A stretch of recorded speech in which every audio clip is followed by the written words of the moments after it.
अस्सलामुअलैकुम। सारे मीडिया को मेरी तरफ से बहुत शुक्रिया कि आज जो सब्जेक्ट मैं बात करने वाली हूँ, लोकसभा इलेक्शन 2024, उस इलेक्शन में ऑल इंडिया महिला एम्पावरमेंट पार्टी इंडिया के कुछ मुकामात पर, महाराष्ट्र, कर्नाटका, तमिलनाडु, बहुत सारे मुकामात पर कुछ सीट्स कंटेस्ट कर रही है।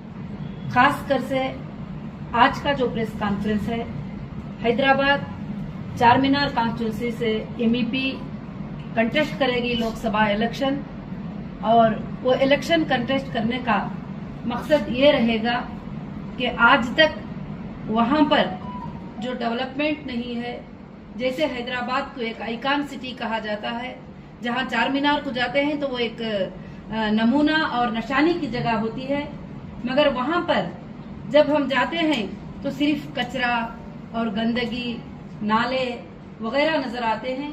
और खासकर से ओल्ड सिटी के जो मुसलमान हैं और जो बच्चे हैं, वहां के डेवलपमेंट की बहुत से बहुत कमी है। और काफी रिपोर्ट्स, काफी महिलाओं के रिपोर्ट्स मेरे पास आ चुके हैं, तो उसके डेवलपमेंट के लिए ये इलेक्शन एमईपी कंटेस्ट करेगी और खासकर से एक बहुत अच्छा बदलाव लाकर हैदराबाद के अंदर एमईपी कंटेस्ट करके बताएगी। सारे लोगों का अगर साथ रहेगा, आप सबका, मीडिया के भाइयों का, सबका साथ रहेगा, तो जरूर हैदराबाद की सीट को जीतकर हैदराबाद को जो ओल्ड सिटी के नाम से जो मशहूर हुआ है, उसको एक गोल्ड सिटी बनाने की पूरी कोशिश करेंगे। क्योंकि यहाँ पर मेरे पास जो रिपोर्ट है उसमें यह है कि वहाँ पर मच्छर के भी इतने बड़े प्रॉब्लम होते हैं, जो पिछले सालों से 40 साल से असद साहब जीतते आए हैं, उनकी फैमिली जीतती आई हुई है, और एमआईएम की पार्टी ने आज तक उन नालों की सर्विस नहीं किया और न उनके रास्तों की सर्विस किया है। कभी भी जहां पर जाते हैं तो रास्तों का जो कंजेस्टेड है उसको भी नहीं हटाया है। और यहाँ तक के वहां पर किसी के घर जो छोटे छोटे ही, आज तक उनके घर जो है डेवलप नहीं हो पाए ही। और वहाँ के लड़कियों के लिए, वहाँ के औरतों के लिए, वहाँ के बच्चों के लिए मैं अच्छे से अच्छे स्कीम्स को लॉन्च करके और उनके पढ़ाई के लिए, उनके स्कूल्स के लिए, उनके जो भी सहूलियात है उनको सहूलियात करने के लिए जो है ये पार्टी एमईपी जो है कंटेस्ट करेगी लोकसभा इलेक्शन 2024। और खासकर से मैं यही बात बताती हूँ कि बहुत सारे लोग जुल्मों के अंदर दबे हुए हैं। वहाँ का जो ये होता है कि खाली सिर्फ जुल्म होता है। जब भी वहाँ पर इलेक्शन होता है, चाहे कांग्रेस इलेक्शन करे, चाहे कोई और पार्टी इलेक्शन करे, वो कैंडिडेट ना वहाँ पर जा पाता है, ना वहाँ पर पैदल सफर करके किसी को वोट के बारे में बुला पाता है, ना बता पाता है। तो जुल्म की राजनीति नहीं चलेगी और जुल्म की राजनीति को बंद करना बहुत जरूरी है। लोगों को आजादी के साथ वोट देकर, लोग जो है आजादी के साथ जिसको चाहे वो अपना नेता सिलेक्ट कर सकते हैं, वो जिसको चाहे अपना नेता बना सकते हैं। अगर वो इस तरह से बनाएंगे जिसको चाहे अपने नेता, तो कई लोगों के इंटरव्यूज लेने के बाद 10 लोगों का अगर लेते हैं तो 5 लोग कहते हैं कि हमें बिल्कुल यहाँ की हुकूमत पसंद नहीं है, मगर हम मजबूर हैं, हम मोहताज हैं। अगर हम कहीं दूसरी जगह वोट डालने का सोचते भी हैं तो हमारे घरों पे गुंडे आ जाते हैं, बच्चों को उठा के लेके जाने के लिए, हमारे घरों पे मारने के लिए आ जाते हैं। आप कई वीडियोस जो है यूट्यूब में देख सकते हैं कि जब भी वहां पर सीट पर कोई भी कंटेस्ट करने जाते हैं तो उनके लिए जो है वहां पर क्या होता है, जुल्म होना शुरू हो जाता है। जैसे मेरे ऊपर हुआ था, जैसे 2018 में मैंने इलेक्शन अनाउंस किया था 2024 में कि मैं तेलंगाना में जो है इलेक्शन कंटेस्ट करूंगी, 119 सीट कंटेस्ट करूंगी। और उसके बाद जो है सोमाजीगुड़ा प्रेस कॉन्फ्रेंस में 10 अक्टूबर को मेरा प्रेस कॉन्फ्रेंस था और मैं जो है 14 अक्टूबर को जो है मैं अरेस्ट हो जाती हूँ सीधे से।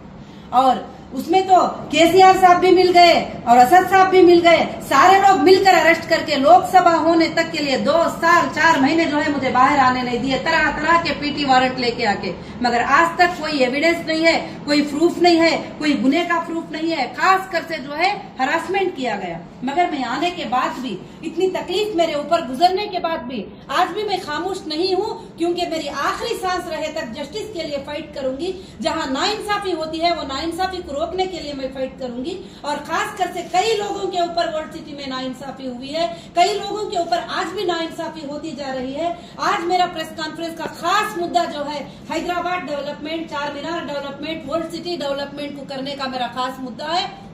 अगर मुझे लोगों ने साथ दिया, अगर दिया तो मैं 5 साल के बाद उनको जरूर से जरूर पूरे के पूरा जो है डेवलपमेंट करके मैं जरूर से जरूर बताऊंगी इंशाल्लाह। और खासकर से मस्जिदों की डेवलपमेंट, वहाँ के उलमा की डेवलपमेंट, मौजनों की डेवलपमेंट, सारे के सारा मुझे करने के लिए आता है। यहाँ तक कि कई मस्जिद के उलमा मुझे मुलाकात करे ही, मुझे बात करे ही, वो कहते मस्जिदों में पानी की सहूलत नहीं है। चलो घरों में तो अलग बात है, मस्जिदों में पानी की सहूलत नहीं है, गलियों में पानी की सहूलत नहीं है, स्कूल्स में पानी की सहूलत नहीं है। जब एक बार जीत जाते हैं तो कहते हैं कि असद साहब के पास तो कोई मुलाकात को जा ही नहीं सकते और ना उनको बात कर सकते। उनको कौन मुलाकात कर सकते हैं?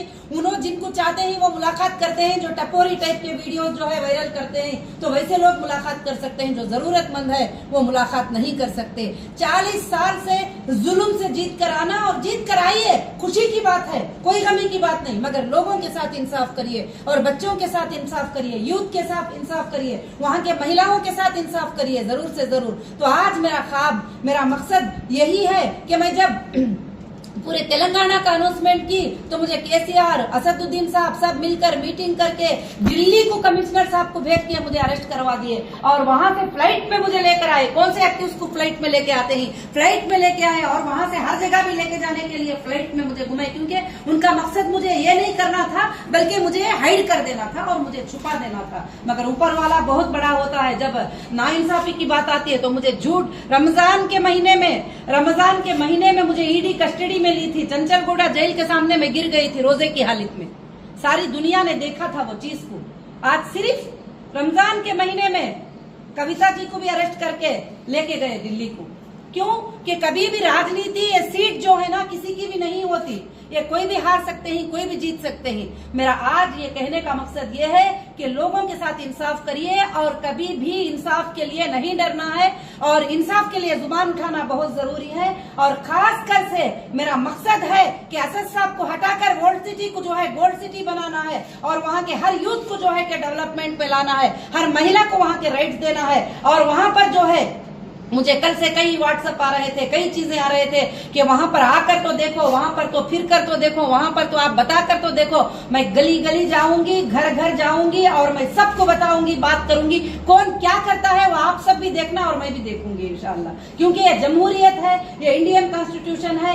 एक छोटे से इंसान को भी राइट है कंटेस्ट करने का, उसको वोट मांगने का राइट है, उसको वहां पर डेवलपमेंट बोलने का राइट है। तो इंशाल्लाह वो राइट से मैं भी जो है अल्लाह के फजल से मांग रही हूँ। जो है हैदराबाद में बदलाव लाना चाहती हूँ। खासकर से आज का प्रेस कॉन्फ्रेंस मेरा खासकर से हैदराबाद के बदलाव के लिए है। लोगों को चाहिए कि आंख खोले और अंधे मत बन जाए। मैं एक बार रात में यहाँ पर विजिट करी थी और मैं चार मीनार की तरफ गई थी। वहाँ पर मैं देखना चाहती थी नॉर्मल, मैं एक छोटी सी गाड़ी लेकर चली गई थी। वहाँ नॉर्मल लोगों के बारे में इंटरव्यू लेकर बात करना चाहती थी। बच्चों को करीब बुलाकर पूछा, बेटा तुमने क्या पढ़ेगी? बोले 8 क्लास पढ़ेगी, 9 क्लास पढ़ेगी, 10 क्लास पढ़। कोई भी बच्चा वहाँ पर काम करता रह जाता है। तो ये सारे चीजों को हटाकर जो है डेवलपमेंट। फिर वहाँ से मैंने वर्ल्ड सिटी से और हैदराबाद से गुजरती हुई थोड़ा एरिया खोए तो मेरा दिल बड़ा दुख हुआ कि खाली वो एरिया खत्म होता है तो वहाँ से खुशियाँ शुरू होते हैं, वहाँ से सिटी खूबसूरत हो जाती है, वहाँ से बिल्डिंग नजर आते हैं, वहाँ से रोड नजर आते हैं, सब नजर आते हैं। अगर गंदगी है, अगर कंजेस्टेड है,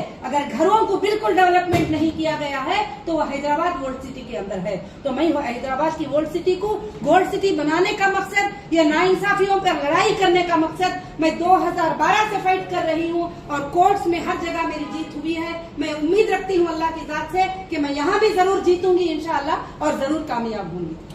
एबीपी का किस पार्टी से अलायंस है?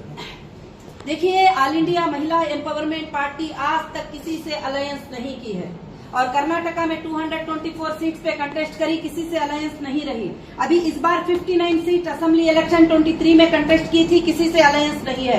आज भी एमईपी किसी के साथ अलायंस नहीं है। एमईपी एक सेकुलर पार्टी है, सबकी आवाज है और एमईपी जो है हिंदूज के लिए, मुसलमान के लिए, क्रिश्चियन के लिए, देश के हर नागरिक के लिए इंसाफ लाने वाली पार्टी है। एमईपी का फाइनल डेस्टिनेशन प्राइम मिनिस्टर बनना है और देश के ऊपर हुकूमत करना है। एमईपी किसी से अलायंस होने का इरादा नहीं की है। हाँ, जहाँ पर जो पार्टी हमारे कॉन्स्टिट्यूशन को जो है वो आगे आने के लिए, हम जो सोचते हैं वो आगे बढ़ाने के लिए करती है तो वो पार्टी को जरूर एमईपी सपोर्ट करेगी और एमईपी साथ देगी। मगर अलायंस किसी के साथ नहीं होगी और मर्ज किसी के साथ नहीं होगी। जहाँ इंसाफ की बात आती है वहाँ पर इंसाफ की बात करेगी। मैनिफेस्टो क्या रहेगा एमईपी का मैनिफेस्टो ये है कि एमपी के मैनिफेस्टो में जो हमारे जवान लड़कियां हैं जो स्कूल को जाने वाले हैं उनको इलेक्ट्रिक बाइक्स देने का, और जो भी अगर मुझे हैदराबाद की सिटी से अगर जिता देंगे तो जितने एरिया में हम जीत जाएंगे उतने एरिया को गैस सिलेंडर जो है उनको 300 के ऊपर गैस सिलेंडर देने का वादा, और खासकर से इलेक्ट्रिसिटी बिल जो है उनके जो है इतने यूनिट्स पर एक मिनिमम मैक्सिमम यूनिट्स के ऊपर उनके इलेक्ट्रिसिटी बिल फ्री करने का वादा। और 5 साल के बाद आप देखेंगे कि 5 साल के बाद जो है वो सिटी ही नजर नहीं आएगा, वो सिंगापुर नजर आएगा और इटली नजर आएगा। उस तरह से बनाने का मेरा ख्वाब है, बाकी कुछ नहीं। और गरीबों के लिए उनकी रोजी का, उनके जाप के लिए जो है मैं कोशिश करूंगी। पुराना गवर्नमेंट में आपको बहुत हैरेसमेंट हुआ बोल रहे हैं ना जी। पुराना अब नया सरकार फॉर्म हुआ ना मैडम, अब जी। कैसा है आपका ऊपर कुछ हैरेसमेंट, कुछ केस वैसा बनाने की कोशिश कर रहे कोई तो भी आपका ऊपर? देखिए, पुराने गवर्नमेंट में करके बोले तो वो हरासमेंट तो आप सब देखे हैं, 3 साल किस तरह का हरासमेंट हुआ था और नाहक से सताया गया, इल्जाम लगाया गया। और ओवैसी साहब की पार्टी वाले खड़कर जो है उनके एमपीज जो है पार्लियामेंट में खड़के बोल रहे हैं इतना बड़ा स्कैम है, उतना बड़ा स्कैम है। कोई स्कैम नहीं, उनके ऊपर 100 करोड़ अभी प्रूफ हुआ है। वो 100 करोड़ आएंगे ना तो गरीब पूरे अच्छे हो जाएंगे ओल्ड सिटी के इंशाल्लाह। तो जो है खासकर से तो पुरानी गवर्नमेंट से अभी नई गवर्नमेंट तो अभी आई है, अभी कुछ तो सताने की बात वगैरह की बात कुछ भी मुझे नहीं मालूम। अभी पता नहीं कि ये हुकूमत है या सरकारें हैं, जब जिससे उनको नुकसान का सबब आता है तो कब कौन बदल जाता है नहीं मालूम होता है। मगर हम जस्टिस के लिए फाइट करना नहीं छोड़ेंगे। हम किसी गवर्नमेंट पे नहीं चल रहे हैं, हम इंडियन कॉन्स्टिट्यूशन पे चल रहे हैं, जस्टिस फॉर ह्यूमैनिटी के लिए चल रहे हैं। जो अच्छे के लिए रहे अच्छे, मगर हमारी सोच है कि हिंदुस्तान में सबसे बड़ा इंडिया का कानून है। कोई पॉलिटिकल बड़ा नहीं है, कोई लीडर बड़ा नहीं है, कोई चीफ मिनिस्टर बड़ा नहीं है, कोई प्राइम मिनिस्टर बड़ा नहीं है। सबसे बड़ा इंडिया का कानून है और वो कानून हमें जरूर जिताएगा, कानून में हमें जरूर इंसाफ मिलेगी। One more question madam. जी। No why I am asking is आप 17 सीट आप लड़ रहे ना, you are contesting for the 17 seats जी। इन तेलंगाना। जी। You are with a happy mind and free mind now to fight the election of MP election in Telangana? जी बिल्कुल बिल्कुल, हैप्पी माइंड से। और मैं हाँ। तेलंगाना फ्री माइंड से, फ्री माइंड से अब कंटेस्ट से करते मैं कंटेस्ट करना चाहती हूँ और इंसाफ के लिए कंटेस्ट करना चाहती हूँ, लोगों की भलाई के लिए मैं कंटेस्ट करना चाहती हूँ। जी thank you. Thank you. Thank you.